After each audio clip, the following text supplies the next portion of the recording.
எல்லாருக்கும் ஒரு பெரிய வணக்கம். அதாவது எங்க திரும்பினாலும் பிரேக்கிங் நியூஸ்ன்னு சொல்லிட்டு நம்ம பெரும்பான்மையை விட 118 இடங்கள் விட 2 சீட் வந்து எக்ஸ்ட்ராவே வந்து ஆதரவு கொடுத்துருக்காங்க நம்ம வந்து தமிழக வெற்றி கழகத்துக்கு. அது மட்டும் இல்லாம நாளைக்கு 11 மணிக்கு நேரு ஸ்டேடியத்துல வந்து பதவி ஏற்பு விழா வந்து நடக்க போகுது அப்படின்னு சொல்லிட்டு ஒரு நியூஸ் போட்டிருக்காங்க.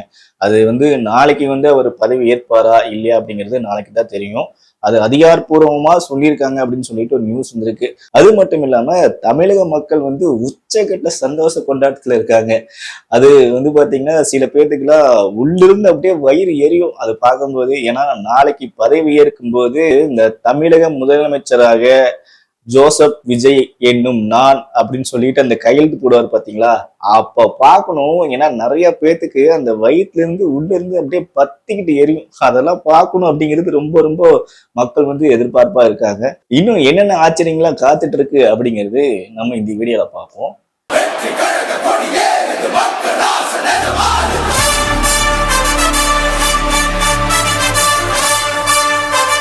இது அரசியல் ஆட்டம் 2026.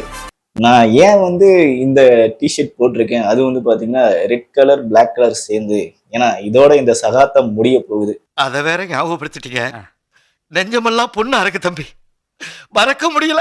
அதாவது என்னன்னா, உதயசூரியன் அவங்களுக்கு மட்டும்தான் அந்த வந்து விடியலவே தவிர, அவங்க குடும்பத்துக்கும் அவங்க சார்ந்த கட்சியினருக்கும் வந்து விடியலவே தவிர, மக்களுக்கு வந்து அந்த அளவுக்கு பெருசா வந்து விடியல, சுத்தமாவே விடியல. ஏன்னா கிட்டத்தட்ட 5 வருஷம் வந்து ஒரு பொன்னான வாய்ப்பை வந்து டிஎம்கே வந்து இழந்திருக்காங்க. ஒரு நல்ல ஆட்சி செஞ்சு மக்களுக்கு வந்து ஒரு இவ்வளவு நல்ல திட்டங்களா செஞ்சிருக்கோம் அப்படின்னு சொல்லிட்டு ஒரு பேரளவுக்கு கூட வந்து மக்களுக்கு ஒரு நல்ல விஷயம் பண்ணல. அந்த ஒரு கொதிப்பு நிலை காரணமாக வந்து பாத்தீங்கன்னா விஜய் சாருக்கு கிடைச்ச வெற்றி வந்து பாத்தீங்கன்னா மாபெரும் வெற்றி. கிட்டத்தட்ட 1,75,00,000 பேருக்கு மேல வந்து அவங்களுக்கு வந்து வாக்கு செலுத்தியிருக்காங்க. ஏன் எதனால அப்படின்னு பாத்தீங்கன்னா இந்த டிஎம்கே மேல இருக்கிற வெறுப்பு, அது போக வந்து அவங்க மக்களுக்கு எதுவுமே செய்யல சொல்றாங்களே தவிர அது செய்யவே இல்லை. அது மட்டும் இல்லாம அவங்களே சொல்லியிருக்காங்க. அது வந்து ஜூலி வந்து பாத்தீங்கன்னா, நாங்க வந்து ஆளுங்கட்சியா இருக்கிறத விட எதிர்கட்சி போஸ்டிங்ல உட்காந்துட்டு இருக்கும் போது எங்களோட பலம் என்னன்னு உங்களுக்கு தெரியும் அப்படின்னு வந்து சொல்லியிருக்காங்க. அரசியல்ல வந்து இன்னும் வந்து அது பதவியேற்பே நடக்கல. அதுக்கு முன்னாடி வந்து பாத்தீங்கன்னா டிஎம்கே அவங்களோட எதிர்கட்சியை வேலையை பக்காவா செய்யறாங்க. அதாவது என்னன்னா, விஜய் சாருக்கு வந்து பதவி ஆசை வந்து முத்தி போச்சு. அது மட்டும் இல்லாம அந்த டிவிகே சார்ந்தவங்க வந்து குற்ற செயல வந்து அதிகமா ஈடுபடுறாங்க, பாலியல் தொல்லை ஆகுது. அது மட்டும் இல்லாம நடுரோட்ல வந்து அது இதுன்னு சொல்லிட்டு இப்பவே வந்து அவங்களோட எல்லா வேலையும் வந்து எதிர்கட்சியா சிறப்பா பண்ண ஆரம்பிச்சிட்டாங்க. இதுவே நீங்க ஆளுங்கட்சியா இருந்து தமிழக மக்களுக்கு வந்து ஒரு சூப்பரான எதிர்காலத்தை நீங்க வந்து கொடுத்துருந்தீங்க அப்படின்னா அவங்கள வந்து தலையில தூக்கி வச்சு கொண்டாடி இருப்பாங்க. அந்த ஒரு தருணத்தை வந்து நீங்க மிஸ் பண்ணிட்டீங்க. என்னன்னா இதுதான், அப்ப வந்து திருடன், அதுக்கப்புறம் மகனும் திருடன், பேரனும் திருடன், கொள்ளு பேரனும் திருடன், குடும்பமே திருடன் அப்படின்னா நாங்க எங்கடா போறது? அந்த நிலைமைக்கு கொண்டு வந்த ஒரு காரணத்தினாலதான் தமிழக மக்கள் வந்து நீங்க வேணாம், இந்த வெறுப்பு அரசியல் எங்களுக்கு தேவைன்னு சொல்லிட்டு தூக்கி வீசுறது காரணம். இதுக்கு முன்னாடி ஒரு டைலாக் என்னமோ இருந்துச்சு, ஸ்டாலின் தான் வராரு நீச்சல் அடிக்க விட்டாரு, ஸ்டாலின் தான் வராரு நீச்சல் அடிக்க விட்டாரு அப்படின்னு சொல்லி ஸ்டாலின் தொடரட்டும் தமிழ்நாடு வெல்லட்டும், அந்த பேச்சுக்கே நீ இடம் இல்லை. டிஎம்கே கிடையாது, ஏடிஎம்கே கிடையாது. என்ன ஸ்டாலின் அங்கிள் ரொம்ப சந்தோஷத்துல இருப்பீங்க போல இருக்கு. உங்க முகத்தை பார்க்கணும். அதுவும் நாளைக்கு வந்து டிவிகே விஜய் சார் வந்து பதவி வைக்க போறாரு. அப்படி இருக்க ஒரு தருணத்துல வந்து ஸ்டாலினோட முகத்தை பார்க்கணும் அப்படிங்கிறது கோடானி கோடி மக்களோடைய எதிர்பார்ப்பா இருக்கு. அதுவும் குறிப்பா சென்னையில இருக்க மக்கள் அதுவும் லைவா வந்து காட்ட போறாங்க.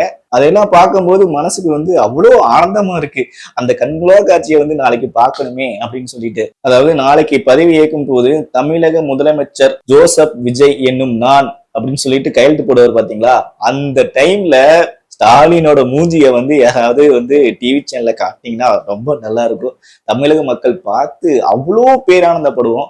அதை மட்டும் பொண்ணான அது அந்த ஒரு ரிக்வெஸ்ட் தான் உங்ககிட்ட நான் கேட்கறது. அந்த இது வந்து தருணத்துல எங்கேயாவது ஓரமா போட்டீங்கன்னா கொஞ்சம் நல்லா இருக்கும். என்ன ஸ்டாலின் சார் நல்லா இருக்கா? அதாவது சொல்லுவாங்களே, ஆப்பு கண்ணுக்கு தெரியாதடி. என்னையா லெட்டர்ல ஒண்ணும் காணோம்? என்ன எழுத்து கண்ணுக்கு தெரியலையா? ஒண்ணும் தெரியல. ஆப்பு கண்ணுக்கு தெரியாதடியோ. அந்ததான். ஏன்னா ஃபர்ஸ்ட் ஆப்பு யாருன்னு பாத்தீங்கன்னா, இத்தனை வருஷமா கூடயே இருந்து சுத்தின நம்ம காங்கிரஸ் தலைவர் ராகுல் காந்தி. அவருதான் ஃபர்ஸ்ட் அப்பா, பெரிய அப்பா வச்சு சொல்லிக்கிட்டாரு. அது போக அடுத்தது வந்து பாத்தீங்கன்னா திருமா, அதாவது கூடையே சுத்தினியே செவ்வாழ, நீயுமா இப்படி பண்ற அப்படின்னு சொல்லிட்டு நம்ம திருமாவும் அடுத்த ஆப்பு வந்து சொல்லிக்கிட்டாரு. அது போக மீதி இருக்க 2 3 கட்சியும் சேர்ந்து இன்னும் கொஞ்சம் எச்சா சொருக அட போங்கடா, இத்தனை வருஷமா கூடயே இருந்துட்டு இப்போ என் முதுகுலயே நீங்க குத்துறீங்களே அப்படின்னு சொல்லிட்டு அந்த மனசுல இருக்க அந்த வலியை வந்து பாத்தீங்கன்னா உங்களுக்கு வரும்போது வந்து அது பெரிய வழியா இருக்கு. அதே தமிழக மக்களுக்கு கிட்டத்தட்ட 5 வருஷம் ஆட்சி செஞ்சு நீங்க இத்தனை துரோகத்தை வந்து எங்களுக்கு நீங்க செய்யும்போது அதை வந்து இத்தனை வருஷமா பொறுத்துட்டு நம்மளுக்கான ஒரு விடியல் ஆட்சி வராதா? எப்படி இருந்தாலும் இதுக்கு மேல வந்து விடியல் ஆட்சியே வராது, வேற ஒரு ஆட்சி வந்துருச்சு. அதனால அந்த உதய சூரியன் இனிமேல் வந்து உங்களுக்கு மட்டும்தான் உதிக்கும், எங்களுக்கு அது தேவையே இல்லை. அதாவது இன்னொன்னு சொன்னோம் பாத்தீங்களா, உங்களுக்கு வந்தா ரத்தம், எங்களுக்கு வந்தா தக்காளி சட்னி. ஏன்டா எத்தனை வாட்டி எங்களை வந்து அந்த அளவுக்கு ஒரு படாத பாடுபட்டு இன்னலுக்குள்ளாக்கி எவ்வளோ போராட்டங்கள், எவ்வளோ வலி, எல்லாத்துக்கும் வந்து பாத்தீங்கன்னா போராடியே வந்து எங்களால வந்து சுத்தமா முடியல. அந்த ஒரு ரீசனுக்காக தான் இந்த டிஎம்கே வேணான்னு சொல்லிட்டு தூக்கி எறிய மிகப்பெரிய காரணம். இப்ப வந்து பாத்தீங்கன்னா அந்த இதெல்லாம் மலையேறி போச்சு. கிட்டத்தட்ட 50 60 வருஷமா வந்து இந்த திராவிட கட்சிகளை தான் வேரூன்றி வந்து இந்த தமிழ்நாட்டில் இருந்தீங்க. அந்த ஒரு தருணத்தை வந்து ஒருத்தர் 2 வருஷத்துல வந்து காலி பண்ணிருக்காரு அப்படின்னா இது விட உங்களுக்கு வந்து என்ன சொல்றது, எதுல முக்கி அடிக்கிறதுன்னே தெரியல. அந்த அளவுக்கு ஒரு செருப்படி வந்து இந்த தருணத்துல நீங்க வந்து வாங்கியிருக்கீங்க. கிட்டத்தட்ட 50 60 வருஷமா இந்த திராவிட கட்சிகள் தான் வந்து இந்த தமிழ்நாட்டை வந்து ஆட்சி செஞ்சிருக்காங்க. அந்த நிலைமை வந்து இனி வேரோட வந்து தூக்கி போட்டு ஒரு புதிய சகாப்தம் வந்து நாளைக்கு வந்து உதிக்க போகுது. அதனால மக்களே, நாளைக்கு 11 மணிக்கு நம்ம நேரு ஸ்டேடியத்துல வந்து Vijay sir, TVK Vijay sir வந்து பதவி ஏற்க போறாரு. அதோட ஏற்பாடுகள்லாம் வந்து போயிட்டு இருக்கு. அதனால நாளைக்கு என்னென்ன ட்விஸ்ட் எல்லாம் காத்துக்கிட்டு இருக்கு, தமிழக மக்களுக்கு வந்து எந்த அளவுக்கு வந்து ஒரு உச்சக்கட்ட ஒரு உற்சாகத்துல இருக்காங்க அப்படிங்கிறது பொறுத்து இருந்தா பார்க்கலாம். நாளைக்கு தமிழ்நாடு ஃபுல்லாவே விசில் சத்தம் பறக்க போகுது.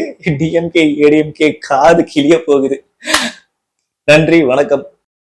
எதிர்காலம் வரும், என் கடமை வரும், இந்த கூட்டத்தின் ஆட்டத்தை ஒழிப்பேன். நான் தன்னந்தனியாளு, நீ எழனம் அப்பாரு, கொஞ்சம் நவந்தனா இங்க 8 கோடி பேரு. மிரள போது ஸ்டேட்டு, நம்ம விசிலு சத்தம் கேட்டு, நல்ல வங்க வாழ இங்க விசிலு கடி ஓட்டு.